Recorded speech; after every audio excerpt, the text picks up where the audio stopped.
Hello అండి. అందరికీ wife of సూర్య కథకు స్వాగతం. ఈ కథను పూర్తిగా వినిన తర్వాత మీకు నచ్చినట్లయితే తప్పకుండా సబ్స్క్రైబ్ చేసుకోగలరు.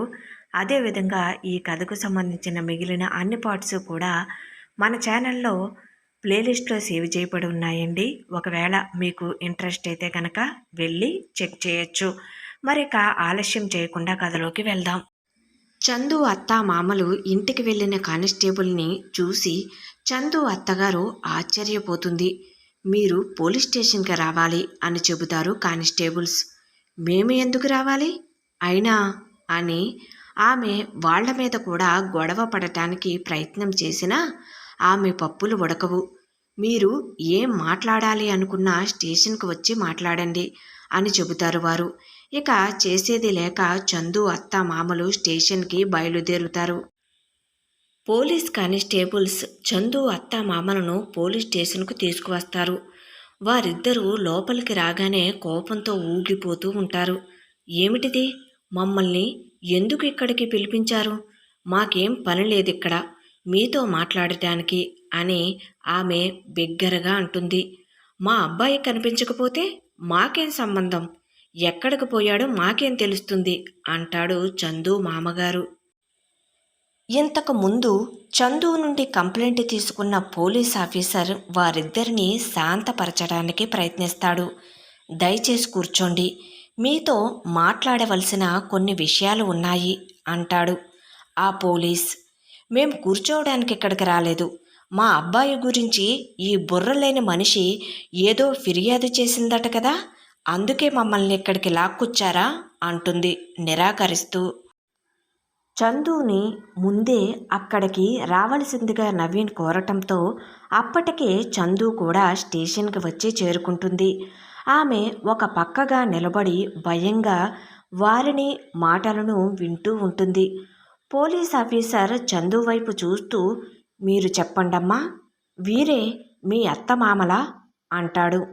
చందు తడబడుతూ అవును సార్ అంటుంది. పోలీస్ ఆఫీసర్ అత్తామామల వైపు తిరిగి, చూడండి, మీ కోడలు మీ అబ్బాయి కనిపించకుండా పోయినందుకు కంప్లైంట్ చేశారు. ఆమె మీ అబ్బాయి గురించి ఆందోళన చెందుతున్నారు అంటాడు అతడు. ఆందోళన చెందుతుందా? మమ్మల్ని ఇబ్బంది పెట్టడానికి ఇదంతా నాటకం ఆడుతుంది. మా అబ్బాయి ఎక్కడికి పోతే మీకెందుకు? అది వాడి వ్యక్తిగత విషయం అంటాడు చందు మామగారు. అవును, మా అబ్బాయి తన ఇష్ట ప్రకారం ఎక్కడికైనా వెళ్తాడు. ఈమెకు చెప్పవలసిన అవసరం ఏముంది అంటుంది అత్తగారు. ఇంతలో నవీన్ అక్కడకు చేరుకుంటాడు. అక్కడ పరిస్థితి చూసిన నవీన్కి మొత్తం అర్థమవుతుంది అక్కడ ఏం జరుగుతుందో అనేసి. నవీన్ గంభీరంగా, ఏం జరుగుతుంది ఇక్కడ? ఎందుకు ఇంత గొడవ చేస్తున్నారు అంటాడు. సార్, వీళ్ళు మిస్సింగ్ కేసులో కంప్లైంట్ చేసిన చంద్రిక గారి అత్తమామలు. వీరిని ఎంక్వైరీ చేయడానికి పిలిచారు సార్ అంటాడు పోలీస్ కానిస్టేబుల్. నవీన్ చందు అత్తామామల వైపు చూస్తూ, మీరు మీ కోడలితో సరిగా మాట్లాడటం లేదని తెలిసింది. మీ అబ్బాయి గురించి ఆమె ఆందోళన చెందటంలో తప్పులేదు కదా? మీ ప్రవర్తన ఈ విధంగా ఉంటే అని అంటాడు. మా అబ్బాయి ఎక్కడున్నాడో మాకు నిజంగా తెలియదు. తెలిసినా ఈమెకు చెప్పవలసిన అవసరం లేదు సార్ అంటుంది చందు అత్తగారు. ఆ మాట వినిన నవీన్కి కోపం వస్తుంది. కానీ వాళ్ళు ఎంతైనా చందు అత్తమామలు కదా అని వాళ్లకు నెమ్మదిగా చెప్పే ప్రయత్నాన్ని చేస్తాడు.